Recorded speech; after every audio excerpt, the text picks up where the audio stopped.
With a cast so varied and so big as the Sonic the Hedgehog cast, it's very hard for many characters to stand out.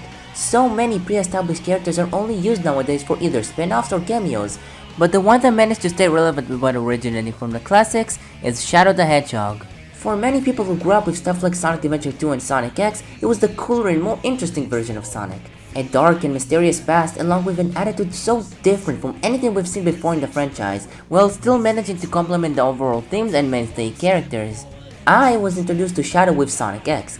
His chaos powers, being able to keep up with Sonic, and his awesome design, while not being enough to surpass Sonic for me, was still what pushed him to be my second favorite character for many years, until a few characters surpassed him for me. But what I said still applies today. I still love him for the same reasons I did back then. Of course, due to his massive popularity, he's been featured in many games since SA2, and he's the only character to this day to get a 3D game of his own. Now, whatever your views on his game may be, it still goes to show how important and popular he is. But of course, like most characters, after Rouge 6 he was pushed aside. His role was lowered more and more as each game passed, sometimes not even appearing at all, and the writers didn't really know what to do with him when he actually appeared, usually going for a similar approach as Vegeta, trying to surpass Sonic the same way Vegeta tries to surpass Goku, when that was never Shadow's character. Eventually though, he finally got another shot in Forces with his own story and levels, episode Shadow. And well, you know what happened with Forces. I don't need to expand on what it did to the franchise and the fanbase. But even then, episode Shadow was still one of the parts people, including myself, enjoyed the most about Forces. His level design, while still not great, was a bit more solid than the usual Forces level. And outside of that, it was just awesome to play as Shadow again after all these years. But just like the full game itself, episode Shadow was just too short. Only 3 levels that don't last for very long, and a handful of cutscenes and lines in the world map. Even then, a DLC story to feature a different playable character is such an intriguing idea that it kept me thinking, what if the same idea was tried again, but with way more effort and love put into it? DLC as a whole for the most part has been a big missed opportunity for the entire franchise. Unleashed had a few DLC packs with a quality that was a bit all over the place. 06 got a very hard mode DLC for some reason. Lost World Zelda stage was really cool, but the Yoshi and Knights ones were very forgettable in comparison. And don't even get me started on Generations. The game's DLC potential was insane. We could have gotten so many old stages remade. We could have gotten Starlight Zone in 3D. But all we got was a Casino Night pinball stage. Some things just make more sense as DLC, and a side story like episode Shadow is perfect for that. More content that just wouldn't make much sense in the main game. So okay, episode Shadow is a really cool idea and wasn't executed super well. But what's the reason I'm even talking about all this? Well, ever since I released my Dream Sonic video, I just couldn't stop thinking about more gameplay options, more stories, more playable characters in the same format I created for Sonic Reunited. And that's basically the whole premise of this video. Taking everything I created and making more out of it. And while yes, I'm not a game designer, I do think this is the approach developers need to have to create DLC. Ideas you have after being done with the full thing, from a place of passion and love for what you've created. Though again, I'm not actually creating anything, mostly just talking about ideas and cool stuff I personally would like to play. It's a bit easier for me to say something like this. Well, I've rambled long enough. Time to actually start the main show. This is Sonic Reunited, episode Shadow.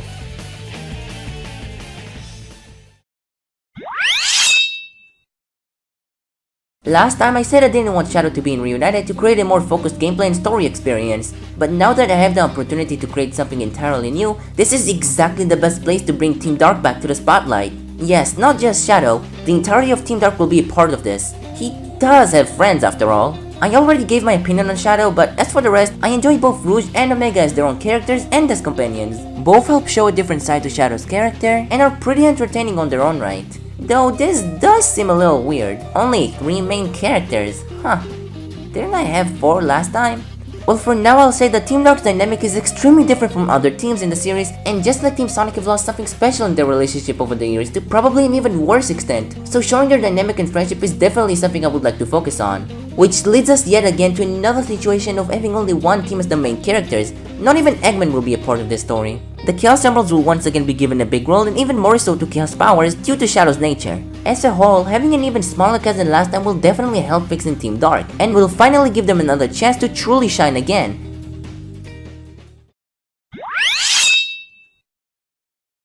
Just like last time, I will analyze each main character and explain exactly how I would like them to be handled. Shadow is a character that has been through many different changes and appearances, but I don't think what really defines him is some sort of an edgy ultimate life form persona. He's not as nice and cheerful as Sonic, but his cool and serious moments are not the only things that make him what he is. He has things he cares about, things he wants to protect, motivations, friends, and while I don't want Maria to be a big part of the story, I think Shadow has long past moved on. His promise to her to protect the people of Earth is still words he lives by. That's the whole reason he joined Gun. Shadow is more than what some interpretations of him would lead you to believe, and I really wish we could see those sides to him more often. Rouge is next, and I feel like she's a character that's been pretty consistent in most games she's appeared in, for better and for worse. I enjoy her in Adventure 2, she's alright in Heroes, and thought she was decent in Forces for what it was, but without a doubt I enjoyed her in Sonic X the most, it's not even close. She's just so much more cocky, cunning, funnier, and overall more entertaining than any other version of her that I've experienced. She complements Shadow and Knuckles super well, bouncing off their more serious tone to make more comedic and enjoyable scenes. She can still be funny and cocky in the game sometimes, but she's just missing something.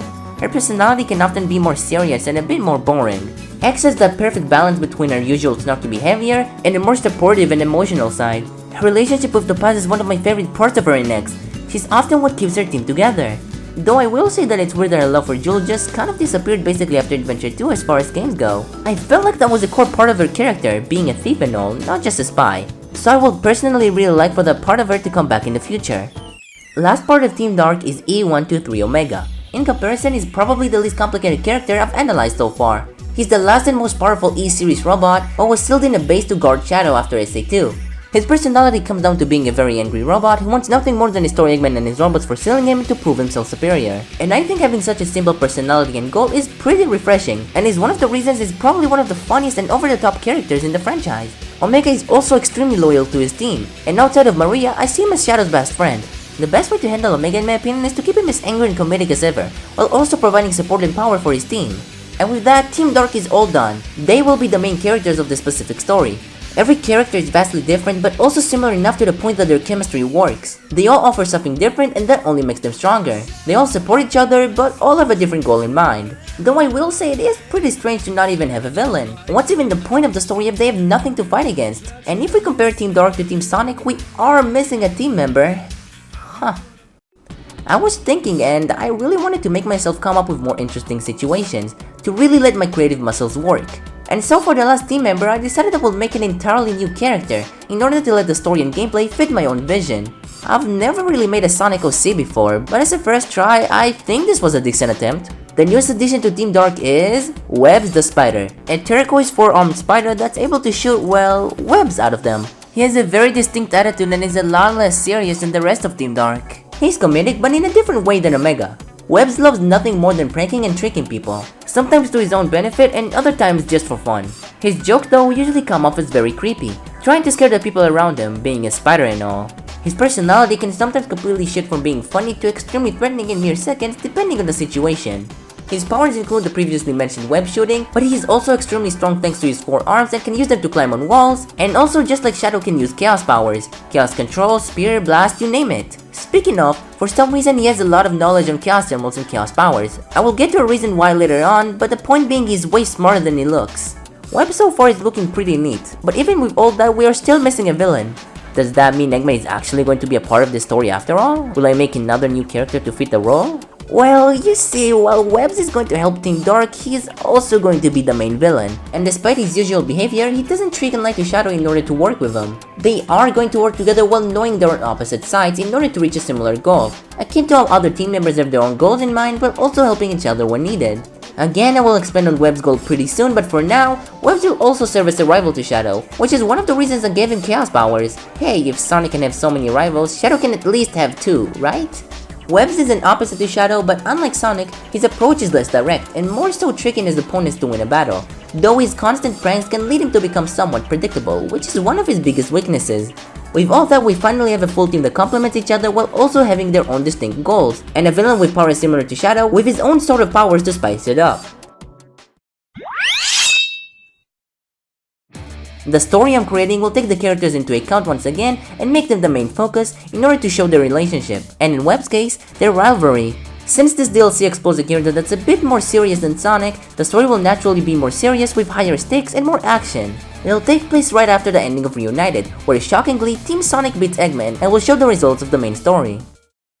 Our adventure begins with Team Dark fighting Eggman robots during a mission for Gon. As they fight, they hear a small child crying behind a group of robots. Shadow reacts by trying to use Chaos Control to teleport to his location and save him, but something weird happens. As he teleports, he gets stunned by an electric shock, which leaves him unable to fight. Rouge and Omega see that and rush to his rescue, beat the robot, and help Shadow gain control of his body. As Shadow wonders what exactly happened, the same child he tried to rescue gets up and changes his appearance to none other but Webs the Spider. Needless to say, Omega and Rouge freak out, but Shadow just walks up to him and demands an explanation. Webs introduces himself and says he faked his appearance in order to test Shadow. He comments on how Shadow failed to use Chaos Control and explains that due to Eggman's overuse of the Chaos Masters and their powers, the Emeralds became weak and have very little energy, and proves it by trying to use Chaos Control and failing just like Shadow did. He claims to be some sort of a guardian of the Emeralds and that he knows exactly how to fix them and offers his help to the team. Before they can even agree though, Webs warns them that his motives probably don't align with theirs and that he only helps them for his own evil motives. After that, you would think Shadow would be crazy to agree, and Webs knew that. He told them about his plans because he knew Shadow would agree. Rouge advises Shadow to think about the offer a bit more, but Shadow already had his suspicions of Webs. He knew he was dangerous and very mysterious. He can even use Chaos powers, but Webs just seemed to know too much for him to be lying about the whole thing. In order to fully get his powers back and be able to protect the people of Earth with no problem, he feels like he has to do this. Before he agrees, Shadow warns Webs that even if they help him, he will be there and fight against him if he ever tried to put the Earth in danger. He has full confidence in himself that despite their inevitable battle in the end, he will be able to win and regain his powers at the same time. Despite their worries, Omega and Rouge seem to fully trust Shadow and agree to help. This whole agreement again comes out of confidence from all sides. Webs is confident of his plan and that Team Dark will agree to help, Shadow is confident that he can regain his powers and beat Webs, and Rouge and Omega are confident of Shadow's decision. After agreeing, the full Team Dark goes on a journey to a specific place called the Void, which Webs claims to be the place that can fix the Emeralds. Was a bit long, but that's the premise of the plot I'm creating. I try to create a story that shows the trust between Team Dark, but also the confidence Shadow has in himself. His decision doesn't come from a place of stupidity. He truly believes in himself being the ultimate life form, and he's promised to protect the Earth. And to be fair, Shadow has always been a bit of a show-off. I'm the coolest. With Webs, I try to create a villain that mirrors Shadow. He knows that even after revealing his motives, his plan will succeed. He's just as confident in himself as Shadow is. Man, this story felt even more tiring to explain than last time. But we finally concluded this part and can start the most important part of this video. Since this is going to be DLC, gameplay will obviously play like United. Adventure gameplay, open level design, fully 3D, same moveset, all that stuff. Shadow himself will still be a Sonic clone like usual, but also have a slight difference. He'll be a bit slower, but his homing attack will be way faster. Almost completely instant. I took inspiration for that from his chain attack from Forces. I think this slight difference will help making Shadow feel a bit more unique in comparison to Sonic. Sonic Reunited had way more than adventure gameplay of course, which means it's time to discuss instant assists, or again for short IAs, the moves where the rest of the team gets to shine and help Shadow traverse through the stages. Every character will just like last time also have a ground and aerial IA, and I will once again use the position button scheme to explain the moveset. Omega will be mapped to square, Rouge to circle, and Webs to triangle. And once again, the player will have to hold L1 in order to activate their moves. Starting with Omega, his ground IA will be a sort of grounded version of M's aerial one. When near a pole, a reticle will show on it. By pressing L1 plus square, Shadow and Omega will zoom to it, and once they get to it, Shadow will grasp onto the pole while Omega holds it. When he releases, Shadow will be launched and be sent fast towards the direction the pole was positioned in. Omega uses this move without much effort due to his massive powers, so will activate pretty fast. Omega's aerial IA will act as a double jump. When pressing L1 plus square in the air, Omega will start to spin and will go up while Shadow holds onto him. His spin will also have the ability to be used as an attack due to his claws and will carry momentum. I took inspiration for this move from his glide in 06, but since I didn't want it to be the same as Tails' aerial IA, I came up with something a little different. Rouge is up next, and for a ground IA, pressing L1 plus circle will use her bat sonar to turn Shadow into a sound wave. That wave will give Shadow access to move through pipes, working similarly to the ones from Chemical Plant. The wave will travel through it until the pipe ends, sending Shadow out of it. This move can also be used as an attack, but if it's activated and doesn't reach a pipe, Shadow will stop after moving a bit in the wave. For her aerial IA, I still wanted to include her treasure hunting side, but I was afraid of making it too similar to Knuckles' drill move. So for that, I decided to instead of letting her drill down like in SA2, she will use her kicks to dig in front of her. She can use this move to break walls, find secrets and items, be used as an attack, or just help Shadow move forward a bit when needed since this move will be decently fast. Finally, we arrive at the newcomer Webs, and for his IAs, I will use his Webs. Since he's a character I created, I didn't have to rely on any existing material, letting me get more creative. His ground IA activated with L1 plus triangle will make him shoot webs and create a trampoline for Shadow to jump on. It will work just like any normal spring, meaning you can homing attack it. Just like Tails' ground IA, even though you have to start the move on the ground, Shadow won't be forced to stay on it, meaning you will be able to use it, jump, and homing attack the trampoline immediately, creating fast-paced gameplay. Moving on, Webbs will go full on Spider-Man in his aerial IA with his web slinging. Though since this is not an open world game, it will work less like Spider-Man PS4 and more like another Insomniac franchise. In the Ratchet & Clank games, Ratchet can use his swing shot to lock onto floating orbs and use them to cross through many areas. Webb's aerial IA will work just like that. When holding L1 plus triangle while near an orb, he will shoot Webbs onto it and swing by using it while holding Shadow. When letting go of L1 and triangle, Webbs will let go and send both away from the orb. The direction which they will be sent to depends on when the player lets go. For example, letting go at the top of the swing will give more height, while letting go at the middle will send them lower but give more speed. And of course, this move will carry momentum from Shadow's speed before the start of the swing. When creating these IA moves, I try to give Shadow as much mobility and possibilities as Sonic while also showcasing the team's abilities and strengths. Omega's massive power leading to moves that feel powerful to use, Rouge's kicks and treasure hunting skills with moves that open new paths and secrets, and Webb's web slinging and shooting abilities. We are done introducing Team Dark's IAs, but because we're talking about instant assists here, just like last time, they will be used and combined to create fast-paced gameplay. For example, using Rouge's bat sonar to send Shadow through a pipe, leading into Webb's aerial IA, light dash, and then Omega aerial IA to help reach the top path. Instant assists have always been about fast rhythmic gameplay, and Episode Shadow stays true to that idea to a T. We are once again done with gameplay details, but for the other aspects of the game, it will again be similar to the original. Team members following you, no life system, ranks giving you rings as a reward and being able to use them to buy skills, music and cosmetics, the return of the red rings, transitions between cutscenes and gameplay similar to the Uncharted series, and so on. As for levels, there will still be multiple worlds with their own culture to learn about, with 2 to 3 stages per area that take around 2 to 5 minutes to beat. But also since this is DLC, not a full game, it will be a bit shorter, so instead of 8 worlds like Reunited, Episode Shadow will have 5, with the last one being the void Webbs talked about at the start of the story. Levels will also still be a mix of realistic and unrealistic elements, but will have a darker tone to show the difference between Shadow's and Sonic's personalities, such as a level that takes place during a prison escape of many Eggman robots after the events of the main story. When it comes to bosses, last time I said every zone will have its own fight, but this time we don't have any Chaos Masters to put at the end of each world. There's only one villain being Webb, so at the most there will be around 2 or 3 bosses, with one of them being the final one against Webbs in the Void. I also presented 2 boss ideas, with one being generation styled and the other being rhythm based, where every action in the fight is synchronized to the music similar to the music levels from Rayman Legends. Though I lean more towards the latter now since it's more original and could make for some really fun bosses in my opinion. But unlike Reunited, the Chaos Emerald's current state will make a Super Shadow final boss impossible, which is fine because the ending will have enough tension as it is. And also, I don't think the world is ready for Super Omega to be real anyways. As a whole, the gameplay will be identical to the base game, with Team Dark's IAs and things like differences in the tone of the stages, helping it feel like a fresh new experience and not just a rehash. Here we are, the final stretch of this video. And that means it's time to talk about everything I didn't discuss up until now, starting with the soundtrack. Shadow to me always felt like he needs really exciting and fast music to help set the mood. Songs like Critical Highway are one of the first ones that come to my head when talking about his character, so I think letting Jun's annoying Crash 40 take a big part of the music will help making fitting songs that are very true to his nature in SA2. I would also once again love for character themes to make a return. They show everything I love about each character and used to be a big part of every 3D game before Unleashed.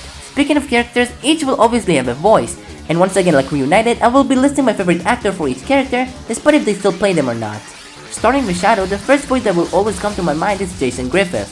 Not even for the fact that I grew up mostly with him, but I think his take was so perfect to Shadow's character that I can't imagine anyone doing a better job, with a serious voice that's able to make any line memorable. For Rouge, I think Link Delaney does the best job of capturing her charming attitude and mysterious personality, on top of being the one to play my favorite version of her. Omega is a weird case since most of his voices sound very similar to one another, being a robot and all. But out of all of them, I'll say John St. John's performance remains the one I remember the most, so we'll go with him. With the original Team Dark already having official voices, it was easier to pick and choose one for each character, but Webbs is my own creation, so that means I will have to find a specific voice that fits his personality in my eyes. One of the biggest inspirations I had when making him was the Master of Masters from Kingdom Hearts. Therefore, I would love for H's to play Webbs. He does an amazing job from going completely serious and mighty to being over the top with many funny lines. If you truly possess great power, the darkness can't control you. You won't need a silly old coat to stay safe. In fact, you'll be the one controlling the darkness instead. Me, on the other hand, I'm too much of a scaredy cat to ever take mine off. That sort of voice is exactly what Webbs needs to show his unique personality. One thing I didn't mention in the previous video is that I would love to have multiple CGI cutscenes back like the many opening cutscenes the game used to do. They're usually one of the most noteworthy scenes in the series, and going back to old traditions is one of the many things I want to achieve with Reunited. With all that, Episode Shadow is fully completed. This project is something I have so much passion for, and creating more of it with more characters and themes I love has been such a fun experience. Shadow the Hedgehog has always been one of my favorite characters of all time, but over time he changed into something completely different, therefore he really needs another chance to show what made him so special. I just hope Sonic Team finally wakes up and gives Shadow the story he truly deserves, and hopefully my ideas were able to bring back some of what I and many others loved about him.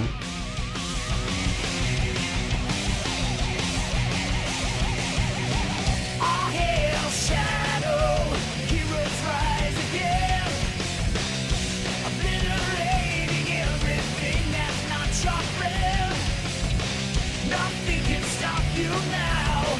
No ghost to bring you down. There's nothing